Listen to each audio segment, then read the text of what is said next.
നിങ്ങളുടെ favourite shows ഇനി ഒരിക്കലും മിസ്സാവില്ല. ഇപ്പോൾ C5-ലൂടെ കാണും നിങ്ങളുടെ ഫേവറേറ്റ് ഷോസ് തികച്ചും സൗജന്യമായി.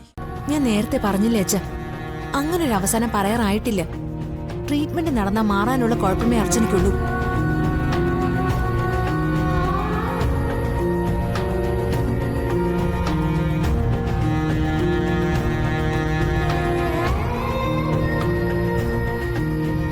അതുകൊണ്ടാ ഇവരെ ചെന്നൈയിലേക്ക് അയക്കാൻ ഞാൻ തീരുമാനിച്ചത്. അവിടെ പോയി ട്രീറ്റ്മെന്റ് ചെയ്ത സച്ചിക്കും അർച്ചനയ്ക്കും കുഞ്ഞുങ്ങൾ ഉണ്ടാവും, എനിക്ക് ഉറപ്പാണ്.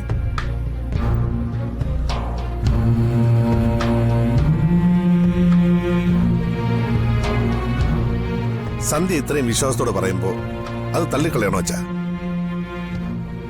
എന്തായാലും യാത്രയ്ക്ക് തയ്യാറായതല്ലേ അവര്. ഇന്ന് നടന്നില്ലെന്ന് വെച്ച് അത് വേണ്ടെന്ന് വയ്ക്കുന്നതിന് പകരം നാളെയോ മറ്റന്നാളോ അവർ പൊക്കോട്ടെ.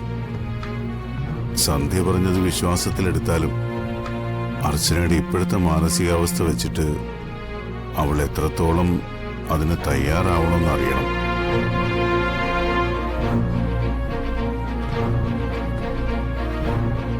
എന്ത് ട്രീറ്റ്മെന്റ് നടന്നാലും മാനസികാവസ്ഥ ശരിയില്ലെങ്കിൽ അതിനർത്ഥമില്ലാതാകും. ഇതിപ്പോ കുറച്ച് നേരത്തെ അവൾ ഇക്കാര്യം അറിഞ്ഞിരുന്നുവെങ്കിൽ ചിലപ്പോ അത് അക്സെപ്റ്റ് ചെയ്തുകൊണ്ട് തന്നെ അർച്ചന ട്രീറ്റ്മെന്റിന് തയ്യാറാകുമായിരുന്നു.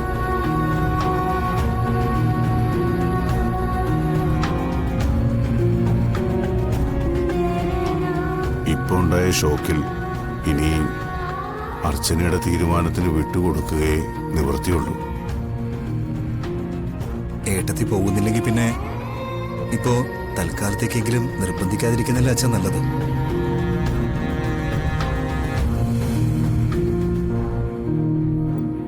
ഇതിപ്പോ ആരുടെയും തെറ്റൊന്നുമില്ലല്ലോ, വിധിയല്ലേ. എത്രയോ പേരുണ്ട് നമുക്ക് ചുറ്റും. ഡോക്ടർ പറഞ്ഞ ഉറപ്പുണ്ട്.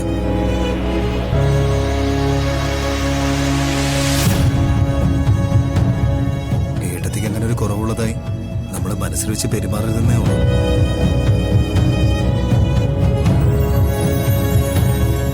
അല്ല, അച്ഛനൊരു തീരുമാനം പറഞ്ഞിരുന്നെങ്കിൽ. ഇപ്പോ അങ്ങനൊരു തീരുമാനം പറയാനുള്ള മാനസികാവസ്ഥയിലല്ല ഞാൻ.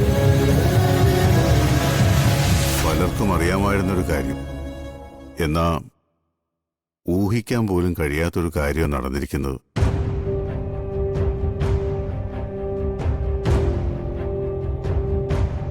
അതുകൊണ്ട് ഞാൻ അർച്ചനയോട് സംസാരിച്ചതിന് ശേഷമേ എനിക്കെന്തെങ്കിലും തീരുമാനിക്കാനോ പറയാനോ കഴിയൂ.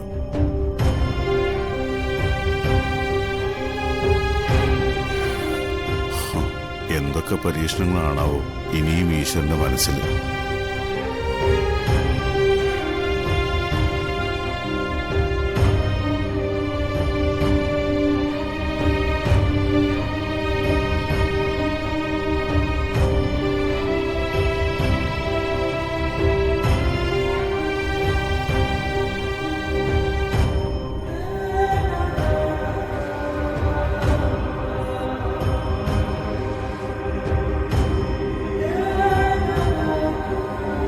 ഡൗൺലോഡ് ചെയ്യൂ C5 ആപ്പ്. കാണൂ എല്ലാ എപ്പിസോഡുകളും സൗജന്യമായി.